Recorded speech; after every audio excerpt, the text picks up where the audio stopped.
بسم اللہ الرحمن الرحیم۔ دوستوں، انسان کے مرنے کے بعد بھی روح کا تعلق کچھ نہ کچھ بدن انسانی کے ساتھ باقی رہتا ہے۔ جب انسان مرتا ہے تو اس کی روح ملک الموت کے ہاتھ میں ہوتی ہے، اور غسل اور کفن دیتے وقت وہ جو کچھ کرتے ہیں وہ سب کچھ دیکھتی ہے۔ اگر میت کو بات کرنے کی طاقت ہوتی تو لوگوں کو رونے اور چلانے سے منع کرتی۔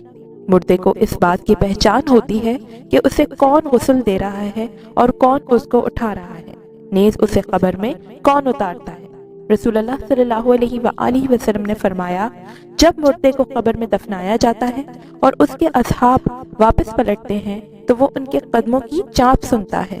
جب کوئی کسی کی قبر پر آتا ہے اور اسے سلام کرتا ہے تو مردہ محسوس کرتا ہے اور وہ اس کا جواب دیتا ہے۔ اگر آنے والے کے مردے سے دنیا میں تعلقات تھے تو مردہ اس کو پہچان بھی لیتا ہے اور وہ اس پر راحت محسوس کرتا ہے اور اس پر خوش ہوتا ہے، اور یہ سب کچھ حیات برزخی کے قوانین کے مطابق ہوتا ہے۔ احادیث مبارکہ میں ہے کہ جب کوئی آدمی اپنے جان پہچان والے مسلمان بھائی کی قبر کے پاس سے گزرتا ہے اور سلام کرتا ہے تو مردہ اسے پہچانتا ہے اور سلام کا جواب دیتا ہے، اور اگر وہ مردہ اس کو پہلے نہیں پہچانتا تھا تو بھی خوش ہوتا ہے اور سلام کا جواب دیتا ہے۔ مردہ لوگوں کو شعور ہوتا ہے اور وہ زندہ لوگوں کو دیکھتے ہیں جو انہیں قبرستان لے جا رہے ہوتے ہیں اور ان کو پکارتے ہیں۔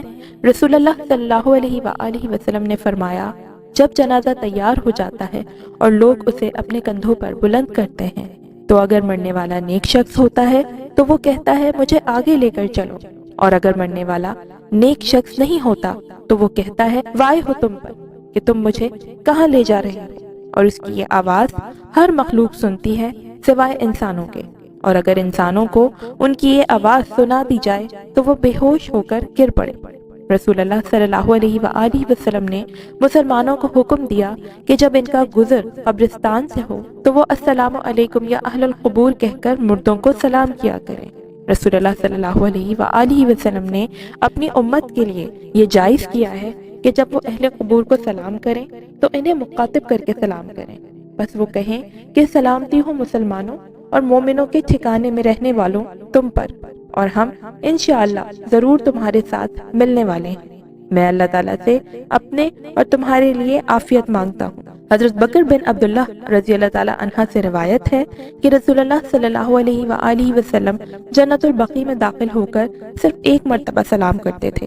آپ صلی اللہ علیہ وآلہ وسلم نے کبھی یہ نہیں کیا کہ ہر قبر کے پاس جا کر ہر مردے کو سلام کیا ہو، تاکہ یقین ہو سکے کہ ہر مردے نے ان کا سلام سن لیا ہے، اور جب ہم بھی قبرستان جاتے ہیں تو تمام مردوں کو ایک مرتبہ ہی سلام کرتے ہیں اور یہ یقین رکھتے ہیں کہ سب نے ہمارا سلام سنا ہے۔ اس سے صاف طور پر ثابت ہوا کہ اللہ نے ارواح کو یہ طاقت دی ہے کہ وہ قریب یا دور کی پکار کو سن سکے، جبکہ یہ طاقت زندہ انسانوں کو نہیں دی گئی ہے۔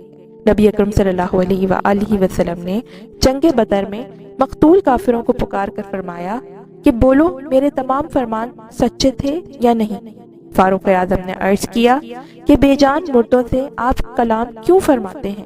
تو فرمایا وہ تم سے زیادہ سنتے ہیں۔ دوستوں، اگر آپ نے ابھی تک ہمارے چینل کو سبسکرائب نہیں کیا تو سبسکرائب کر لیں، اور اگر ویڈیو پسند آئی تو لائک اور کامنٹ ضرور کریے گا۔ جزاک اللہ۔